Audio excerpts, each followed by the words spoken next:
Vote देने का अधिकार है। तो वोट आप ऐसे व्यक्ति को जो आपके शहर का विकास करे, जो आपके लिए सोचे, जो आपका काम करे, इसके लिए वोट देना बहुत ज़रूरी है। आपका भी जब एज 18+ हो जाएगा तो आपको वोटर ID बना के उसको वोट देना। आपके लोगों को, आपके फैमिली जो नहीं जा पाते या आपकी सोसाइटी में कोई लोग है उनको कैसे लेके जाना, वो आप लोग को ध्यान रखना चाहिए, उनको वोट डलवाना चाहिए। क्योंकि आप जैसे जो भी गवर्नमेंट का आप जिसको भी वोट दोगे सोच समझ के, जो आपके शहर के, आपके देश के प्रति काम करे, आपके देश को आगे लेके जाए, उस तरीके से उनको वोट दीजिए और मतदान कीजिए। बस यही है मेरा।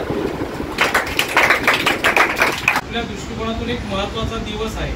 प्रत्येक दिवशी काही ना काही चांगल्या गोष्टी, वाईट गोष्टी घडत असतात, पण या दिवशी घडलेली ती महत्त्वाची गोष्ट म्हणजे 25 जानेवारीला 2011 पासून आपण राष्ट्रीय मतदार दिवस म्हणून साजरा करण्याचं ठरवलेलं। आता या देशात जे जे घडत जातं ते घडताना आपल्याला लक्षात येतं की ते नेतृत्व आहे, बरोबर ना। नेतृत्व म्हणजे कोण? नेते म्हणजे कोण? आपले प्रतिनिधी, जे आमदार असतील, खासदार असतील, हे सगळे निवडून जातात आणि ते आपल्यावर एक प्रकारे राज्य पण करतात आणि आपल्याला प्रशासन म्हणून पण काम करतात। आपल्याला काही ना काही देण्याचा प्रयत्न ते करतात। किंवा देशात काही चांगलं वाईट होत असतं त्याचं खापर किंवा श्रेय ते त्यांच्या डोक्यावर पडतं। पण खरं श्रेय कोणाचं आहे? कोणाचं आहे वाटतं तुम्हाला? निवडून कोण देतं त्यांना? आपण, म्हणजे आपण कोण आहोत? मतदार त्यांना निवडून देतो। म्हणजे खरं तर याच्या आपल्या म्हणजे कोणाच्या? मतदार जर जागृत झाला तर देशाचा विकास हा झपाट्याने होऊ शकतो। योग्य व्यक्ती निवडून आणण्याचं आणि अयोग्य व्यक्तीला घरी बसवण्याचं काम हे कोण करू शकतो? मतदार। आणि मतदाराचा तेवढा महत्त्वाचा रोल असल्यामुळे पूर्ण लोकशाहीमध्ये जर सगळ्यात केंद्रबिंदू कोण असेल तर तो कोण? सर्व प्रतिनिधी या ठिकाणी उपस्थित झालेले आहेत।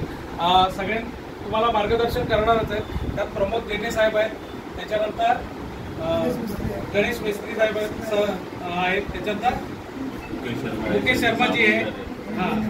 आणि त्याच प्रकारे या आपल्या परिसरातले माझे मित्र, भारतीय जनता पार्टीचे युवा नेतृत्व असलेले माननीय शैलेश पामुणकरजी आहेत, त्याच्यानंतर कुणाल शहाजी आहेत, जे आता स्वतः प्रयत्नशील आहेत, आणि माझे मित्र राजू जगताप पण इथे तुम्हाला प्रोत्साहन देण्यासाठी आलेले आहेत। ठीक आहे, आमदारांसाठी प्रदेश आहे। आता मराठीमध्ये प्रतिनिधी माझ्या मागे बोलायचे। आम्ही भारताचे नागरिक, लोकशाहीवर निष्ठा ठेवून याद्वारे प्रतिज्ञा करतो की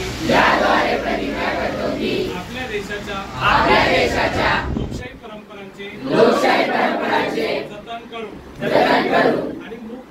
आणि मुक्त निपक्षपाती व शांततापूर्ण वातावरणातील निवडणुकांचे पावित्र्य राखू व प्रत्येक निवडणुकीत धर्म वंश जात समाज भाषा यांच्या विचारांच्या प्रभावाखाली न येता किंवा कोणत्याही प्रलोभनास बळी न पडता मतदान करू।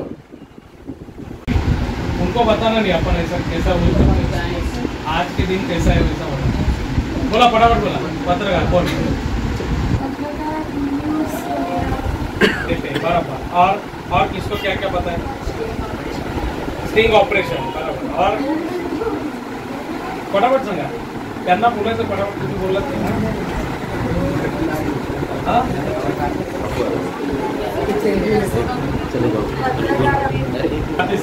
ठीक आहे, तुला सांगेल की तुम्ही बोला आणि मुलाशी थोडंसं एकजूट साधा।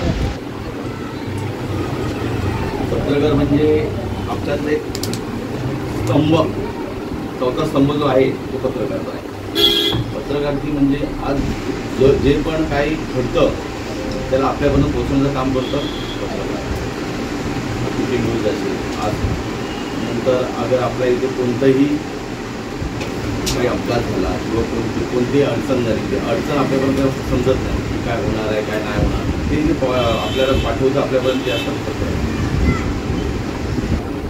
म्हणून पत्रकाराबद्दल तुम्हाला जानकारी हवी, बाकी जानकारी त्याच्यासाठी देतीलच। ठीक आहे।